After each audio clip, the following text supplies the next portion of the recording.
The White House Budget Office says mass firings of federal workers have started because of the shutdown. At the Centers for Disease Control and Prevention in DeKalb County, a court filing obtained by CNN shows notices of staff reduction went out yesterday to workers at 10 offices.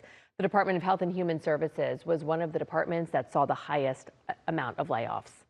The U.S. Senate once again failed to pass a bill to reopen the government. So let's get the very latest now with Atlanta News First Washington, D.C. correspondent Ryan Henson. Ryan, so does it seem like there is any progress being made?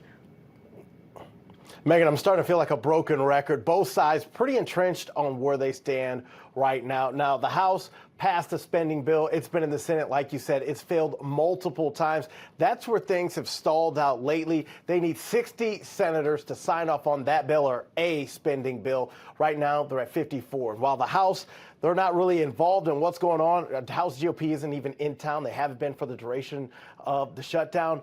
Leaders definitely participating in the blame game. Here's a little bit of that right here.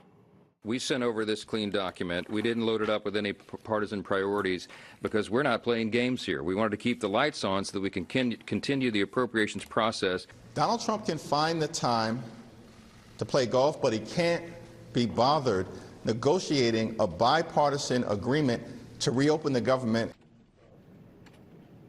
So here's the deal. Republicans, they're saying, hey, we want 7 more weeks of the same spending levels as it was right before the government shutdown. That'll take us through mid-November. Give us that. We can have time for more negotiations. So basically, vote now, talk later. Democrats are saying the opposite. They're saying, hey, we had a spending agreement last year. There were several rescissions where you guys took money away or changed things up.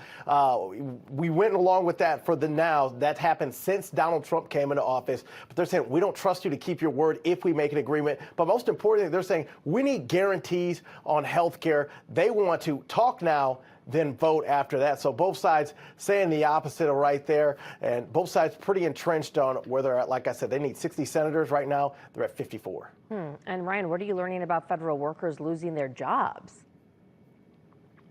Well, the White House definitely had said they were going to start some of those mass layoffs last week, and we saw some of that the past couple of days. At least 4,000 people have lost their jobs. That's according to a Justice Department filing. And a couple of departments that were really impacted, HHS, I know that's obviously going to be a big deal there in Atlanta, but also Treasury Department as well. President Trump came out and said when he was talking in the Oval Office in the past couple of days, saying, hey, I'm targeting departments that he believes Democrats like, quote unquote, Democrat-oriented departments. So the mass layoffs or reductions in force, or RIFs as they're shortened down to, could continue. This is something the White House said they're going to promise if this government shutdown continues. So definitely starting to get in the muckier part of it, really going to impact Americans, not just here in D.C., but across the board in general. Yeah, just so many people waiting and watching as we go into this 11th day now. Ryan Henson for us live in Washington, D.C. this morning. Ryan, thank you.